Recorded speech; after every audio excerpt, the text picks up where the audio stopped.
Hello everyone, my name's Luke and welcome to Scapegoat, the podcast where we see who gets the blame and who gets away from murder, sometimes literally. I'm recording this on Monday the 18th of December, 1 week before Christmas. Well, this isn't exactly a Christmas episode. I plan to put out a proper one next week. This is going to be slightly linked to Christmas. And Christmas has always been a bit of a strange time for me because for most of my adult life, I've lived far away from home and I always have to travel back for Christmas. And I know there's a lot of Christmas songs about travelling back, but I had lived in places where you've had to have a passport to travel to these places. Like go across continents, countries, boundaries, all to get home for Christmas. And I can tell you there is nothing scarier than not having a passport, having a damaged passport, or have forgotten your passport. And you might think damaged passport? I'm going to tell you a story. I used to live in Timaru, New Zealand, and I know we've got a couple of listeners up in Christchurch, so kia ora, boys. The thing is, when I was living in New Zealand, I would go out to the pub sometimes. You couldn't use your driver's license.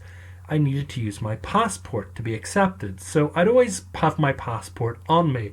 And I was leaving New Zealand and I was returning back to Ireland, and about a week before I needed to come back home, I was just doing a big wash, and you know, you always have to turn out all the pockets.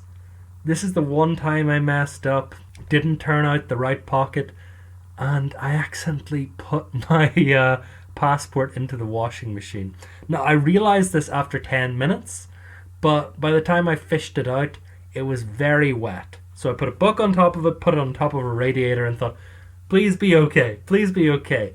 When I took it out, it was discoloured, and it had very crinkly pages, but I thought, this might work because I can't delay my flight because I can't stay where I'm staying. This is going to cost me a fortune. And I can't order a new passport in time because I'm in Timaru and Wellington's across the country. Oh God, I've got to risk this. So I flew from Christchurch to Auckland using the passport and I managed to get through and it was the biggest relief. And then I thought, okay, Auckland to London. Please accept this in Auckland. They accepted it and I was like, okay, hopefully I get there and they don't deport me from London. Got to London, everything was sweet, and I thought, second I'm in London, even if they reject it in Dublin, at least I'm be going back to London. And yeah, I mean, the idea of not having a passport or having a passport rejected is a scary thing. And this happened once to a man called Meran Kerami Nisari. And you probably have not heard of that, or you might not even have heard of his alternative name. He sometimes went as Sir Geoffrey Meran. For this story, we're actually just going to call him Alfred, because that's what he actually likes to be called. You might not have heard of him, but you probably have seen the poster, at least, for the movie The Terminal, starring Tom Hanks, which in Tom Hanks has to live at an airport for a while. Now, this is based off a true life story. So we're going to learn what leads a man to living in an airport for 18 years. We're going to look at how this happened. Did his country scapegoat him, or did he put himself in this situation himself? We're going to look at the way he describes the situation first and the results. Then we're going to tell you some alternative facts that might change your opinion on the story. So we're going to start into Alfred's life. Now, Alfred was born in Iran in 1942 at an Anglo-Persian oil company settlement. He states his father was a physician and his mother was a Scottish nurse. And his father wasn't married to this nurse, he was actually married to another woman. So he was an illegitimate baby, and when the Scottish nurse gave birth, she left and he was raised with the rest of the kids. But he never kind of felt that welcome into the family.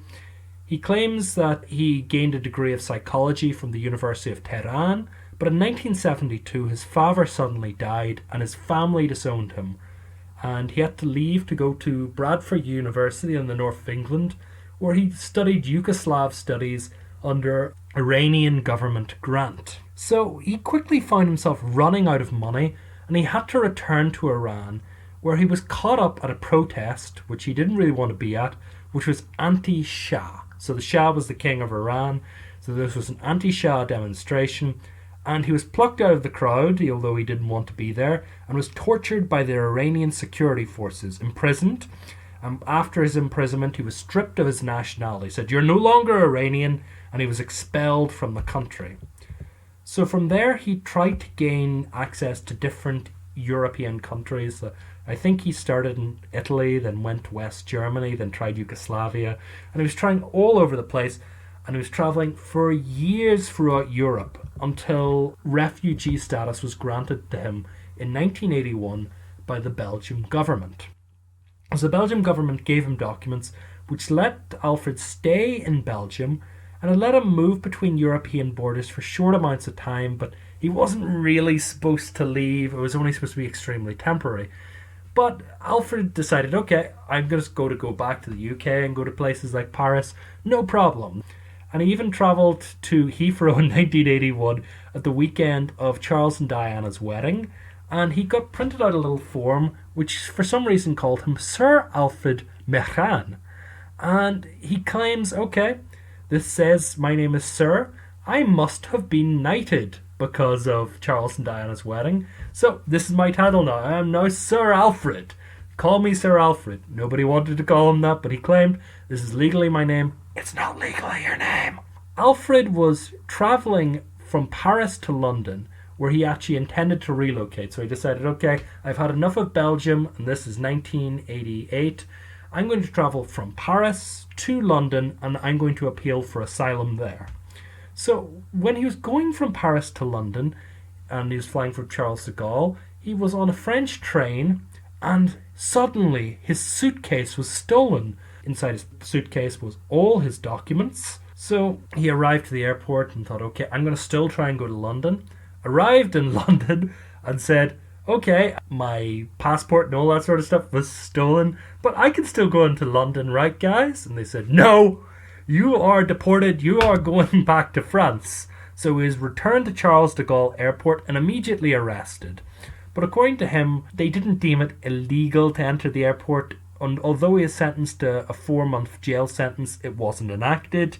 However, he had no papers, so he couldn't leave the airport. So he couldn't go on to another flight, which left the airport to go to another destination, and he couldn't just walk out from the front doors because he needed to go through border security, so he was stuck inside the airport. So you're immediately probably thinking now, okay, so he had Belgian citizenship, or he had Belgian refugee status. Why not just go to Belgium, ask Belgium, just print me out some more documents, and I'll be going.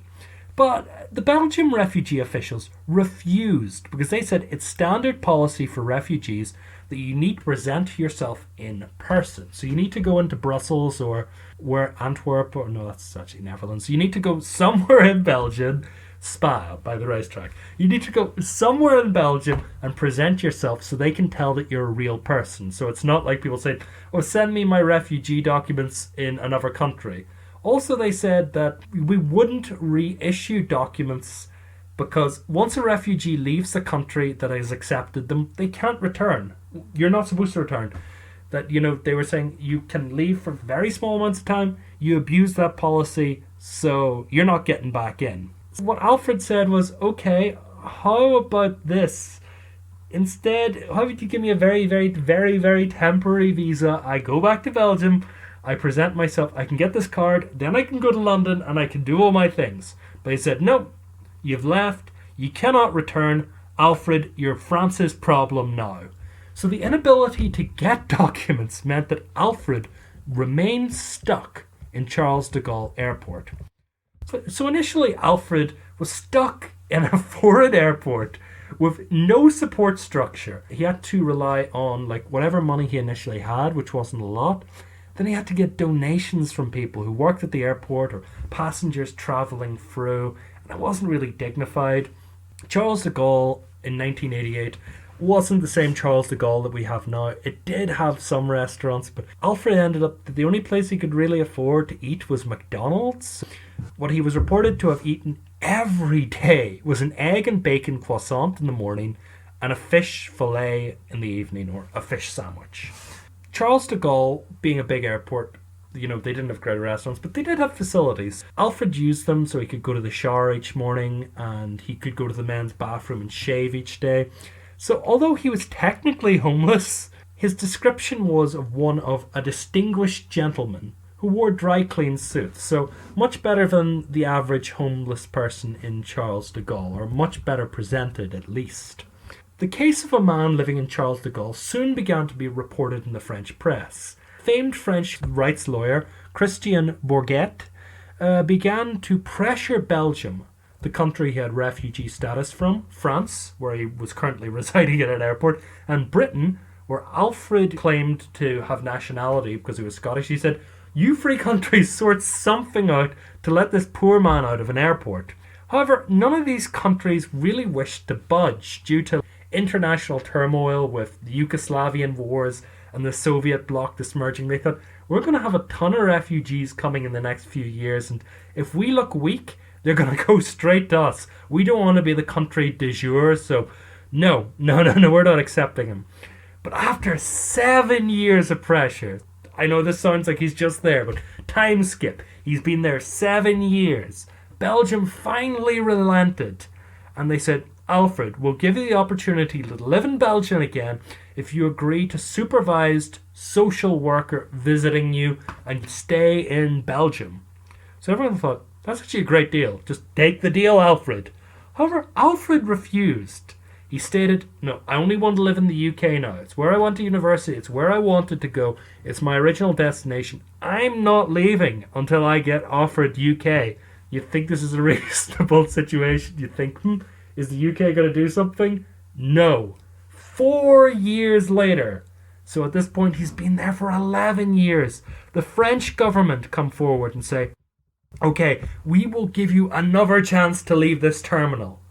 We'll offer you a temporary residence visa in France with options to keep extending it, and you just have to leave. Okay, you just sign this, you're allowed to leave, you'll be grand." However, Alfred refused to sign the documents, leaving the French exasperated. So the documents said his name was Mehran Karami Nassari. And he said, "No, according to that ticket I got in London, my name is Sir Alfred Mehran. And you have to call me that. Plus, I'm not Iranian, I'm British." So according to this form, it said his country of origin was Iranian. He was like, "No, I'm saying I'm British now. Write down I'm British." The French were just like, "Nah, you're going to end up staying here. Just sign the documents." He refused. His lawyer was practically having a stroke at this point, being like, "You've turned down 2 really good deals. You're not British." But Alfred might have had an ulterior motive for doing this, because by this time, he had started off in 1988 being like quite poor and quite unrecognised, and generally being just like a homeless person while distinguished in Charles de Gaulle. Still a homeless person. But Alfred began to have a lot of concessions made to him by the airport. He had his own bench, which was his, and they actually let him add stuff around it, like desk lamps and tables. So Alfred had his own zone in the airport. He had supporters from all around the world sending him donations. So he was actually getting some good money. And he was also regularly visited by the media, which I'll say now, if I was visited by the media, it would give my ego some great things, and it certainly gave his ego some great things. And he also charged the media commission to come talk to him. So if you want to write a story about Sir Alfred, you pay him money. You want a picture of Sir Alfred, you pay him money. So Sir Alfred was thinking, this is quite, he was probably thinking, I'm putting words into his mouth, this is a good thing. Now, I mean, this might sound a bit strange because you're thinking, Alfred, you've got no fixed address, you've got no bank account because you've got no fixed address. What are you going to do now?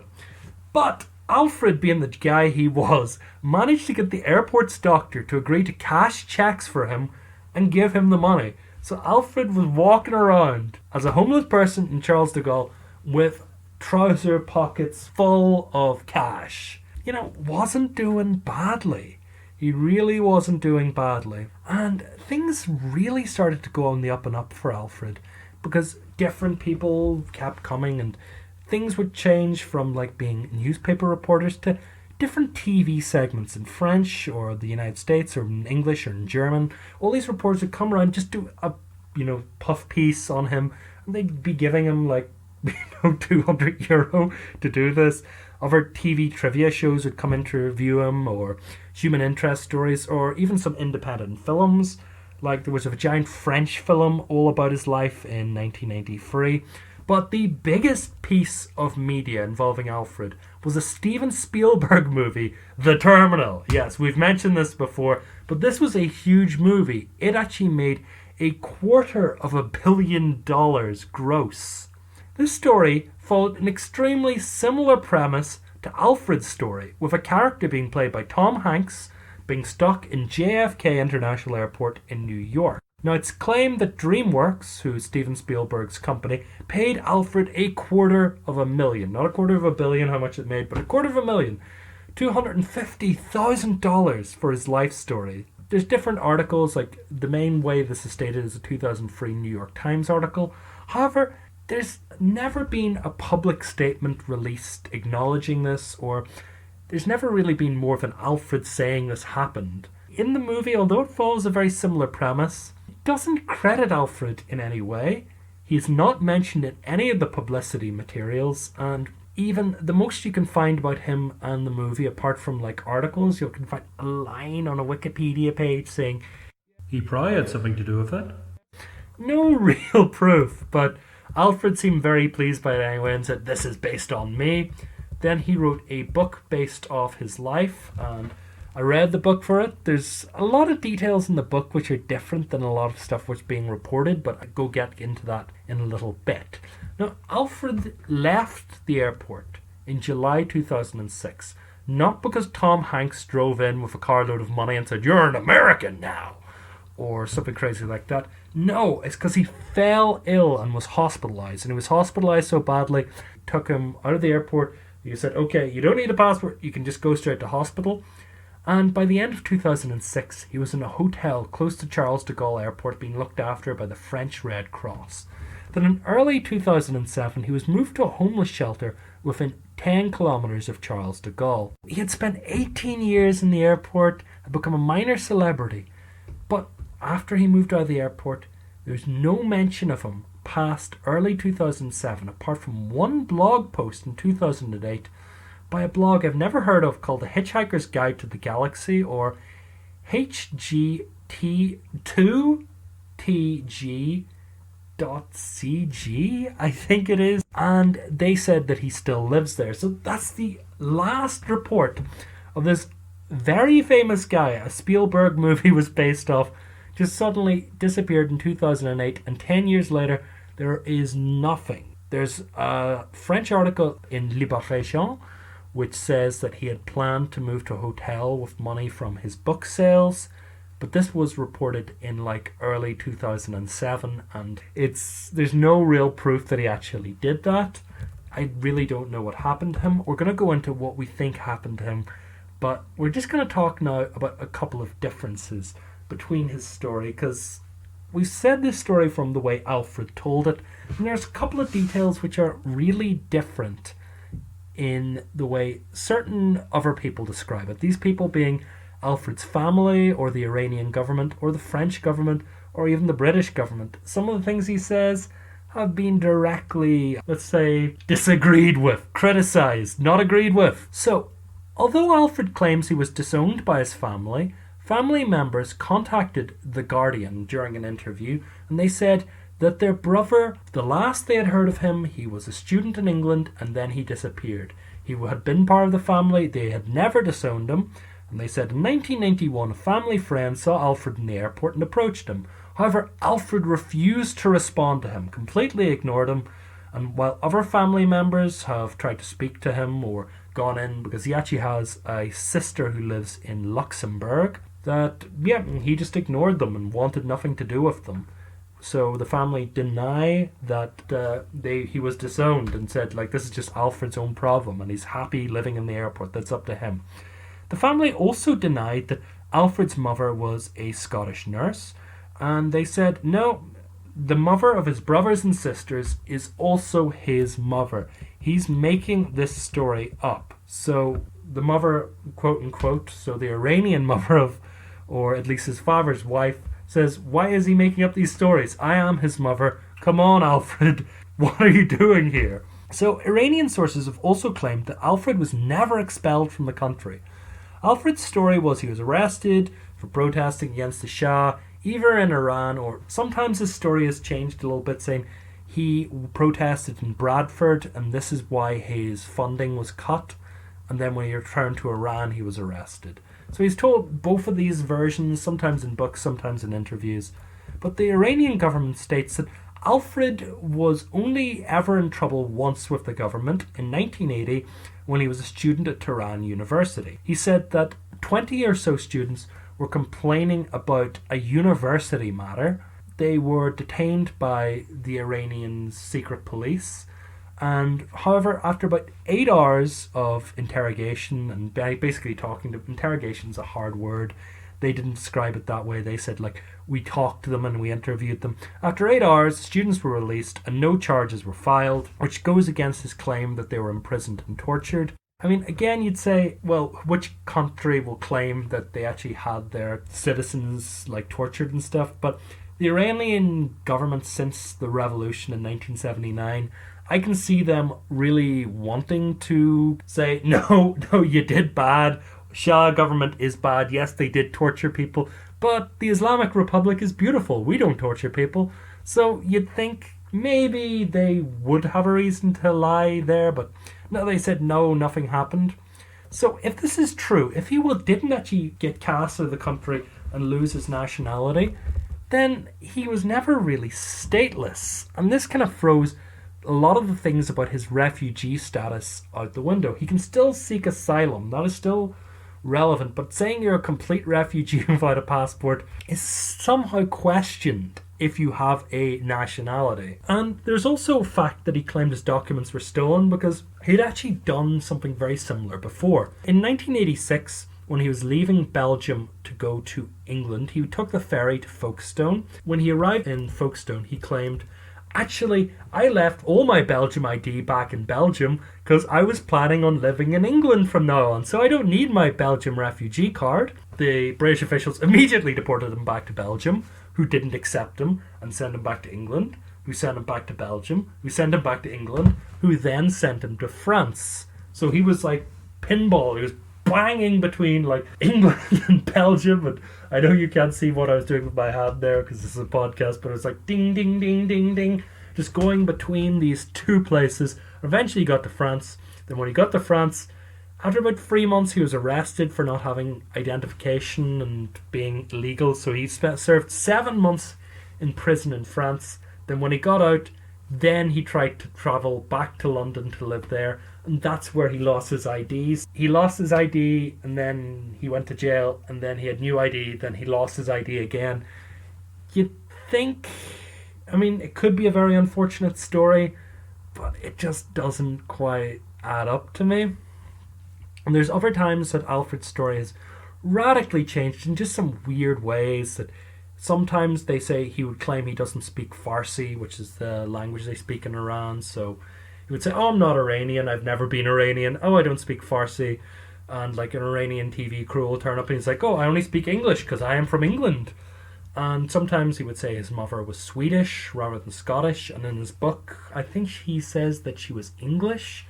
You know, there's just different there's different times the story changes that I think he's like, I think I can get asylum in Sweden. Yeah, my mum was Swedish. But before we go into this fully, we're going to do a bit of a summary. We're going to talk about some aspects. We're going to say scapegoated or not scapegoated.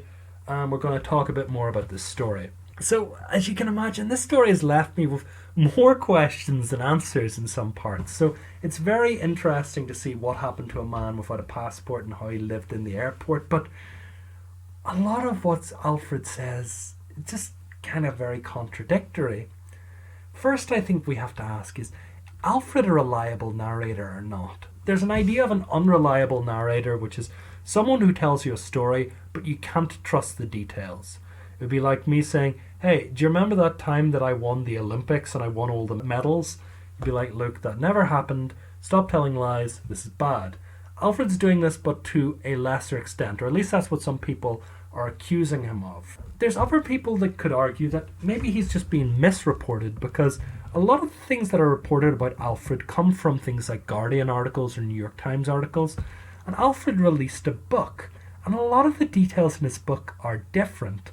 And you can kind of say, is this down to the book being like a different story, or is it just down to lazy journalism? Because there's some things in the book which almost make a bit more sense, because a lot of the way Alfred's life is described is his father died and his mother kicked him out for no reason, and then he was kicked out of university for spending all his money somehow, and then he ended up in London, and then he got arrested, and then this.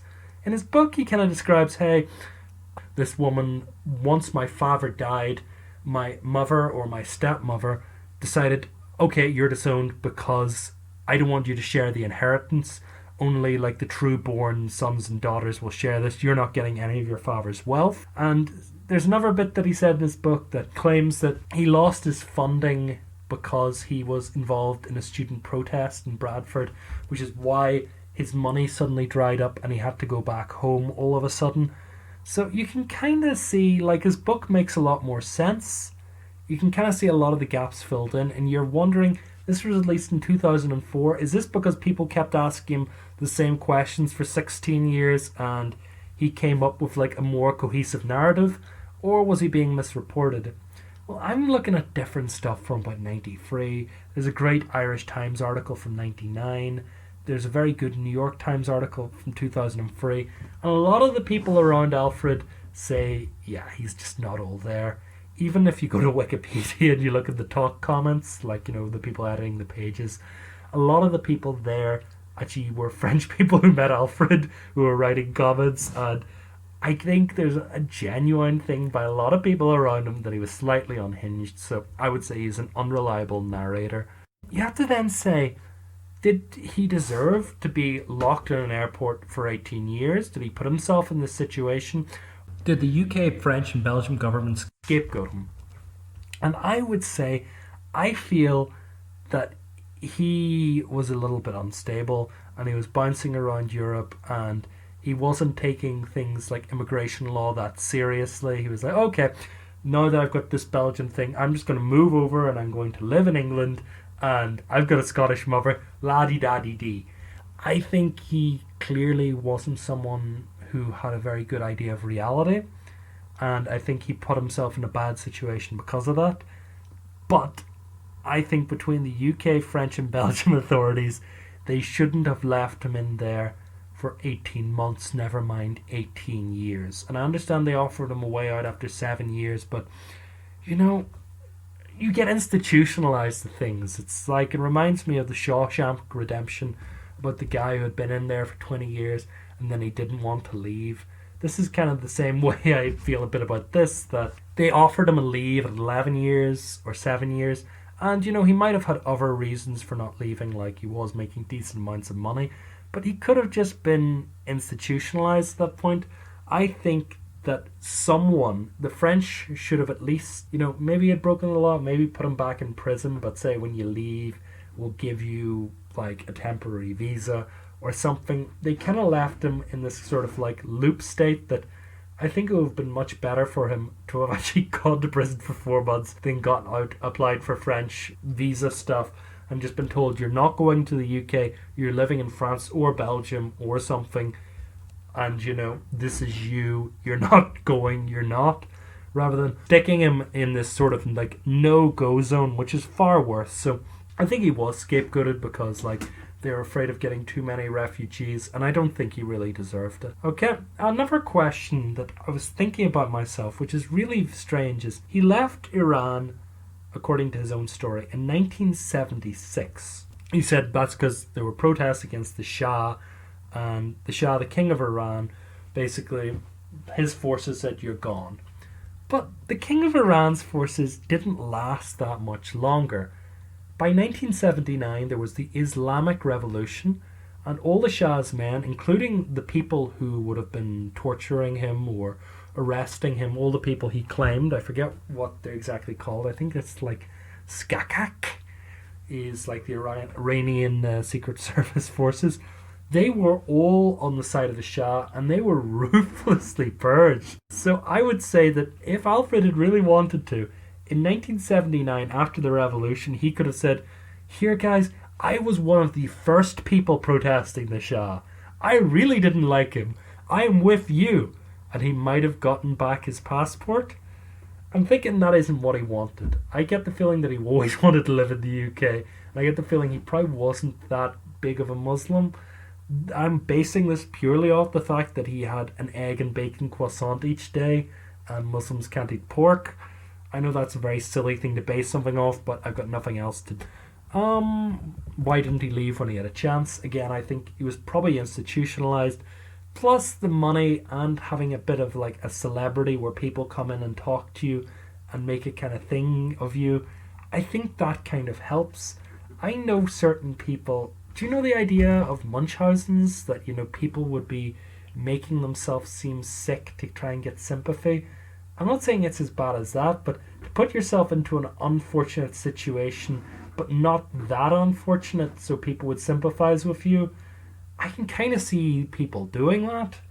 It's like me at the minute, for instance, if I'd say, oh no, I dropped my phone and I cannot podcast. I wish someone would buy me a new phone.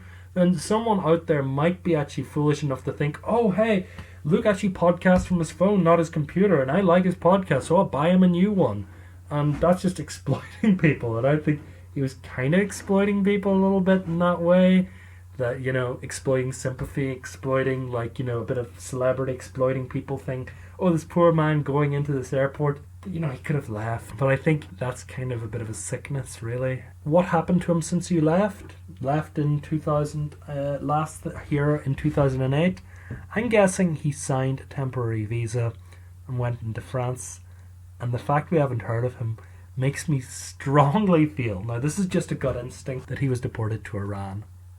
Now, this is one of the things I kind of a wee bit suspicious about, because in 1999, the French government offered him a piece of paper saying, here, you can stay here temporarily, and as long as you say you're Iranian and this is your name.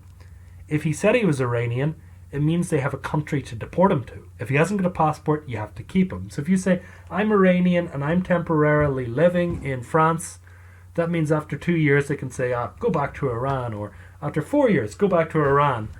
I kind of feel that this guy was a bit fame hungry, not like to a huge extent, not to like a megalomaniacal extent, but I do feel that this guy, from his character, at least by reading, I would have found some article in the last 10 years where he's written in Le Monde, I lived in an airport for 10 years, or like something in some newspaper somewhere where he would have done an interview, or he would have died because he was a heavy smoker and he's now 75, that they would have written an obituary. He just seems to have disappeared. So someone people knew for 18 years and was not like the most famous person, but like reasonably well known. I think you'd have seen something. Like, I really do. I get the feeling that he left hospital, he was temporarily out, then about 2009, once his visa ran out, straight back to Iran. But yeah, okay. That is the end of the episode. So if anyone knows Sir Alfred by any chance, because different people could have come across this by like just searching or interest. If you happen to know him and you know he's okay, would you drop me a line and I will add an addendum to this episode saying I've heard and he's okay, or whatever happened to him, just so people would know and get some closure. So if you happen to know him and you happen to have searched this by accident, would you give me a wee just contact? I'll give out the contact details at the end of the episode. But yeah, I'm just going to say one more thing, one more of my own personal experiences, that I can tell you another reason why a passport is important from my own personal experience. I also lived in the Czech Republic for about 4 years. And when I arrived, I had a 7-year-old passport. And I was going home each Christmas and everything seemed okay.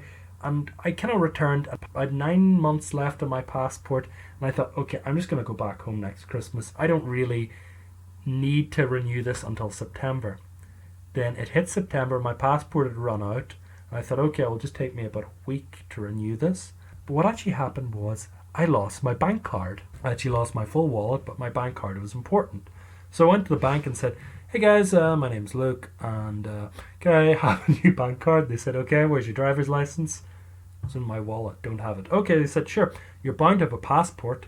I don't have a valid passport. So I'd say, this ran out 5 days ago. Isn't valid. Sorry, we can't accept it. I said, 5 days, come on, 5 days. I'm ordering a new one. Couldn't get money. So I went to the Irish embassy and said, here, can I order a new passport? They said, fine. That is, I think, 700 crowns. And I said, okay, I don't have 700 crowns because I don't have a bank card, because I don't have this. So I could see myself being in a catch-22 situation where I needed $30, 30 American dollars, about 25 pounds. Wasn't a ridiculous amount of money for a passport, it really wasn't. But I was completely messed until I had this. And yeah, very fortunately, one of the diplomats wrote me a letter to bring to the bank, brought it to the bank. They let me get a new bank card. I got out money. I paid for the passport. Everything worked out, but I can say that really freaked me out. So in my own way, I can appreciate bureaucracy being pretty terrible. So I hope everyone gets home safely for Christmas. I will be trying to record another Christmas episode. I've got a big idea and I've got this planned out. So if anyone would, hit me up. If you've heard of this guy, I'm Scapegoatpoadcast at gmail.com, or on Twitter, I'm at Scapegoatpod. I normally leave all the social media stuff in the description below the episode anyway, so if you want to click on that. We've also got a Discord server, so anybody who wants to get involved in that, you can. So yeah, that's pretty great. And thanks very much for listening, and I'll talk to you soon. Bye bye.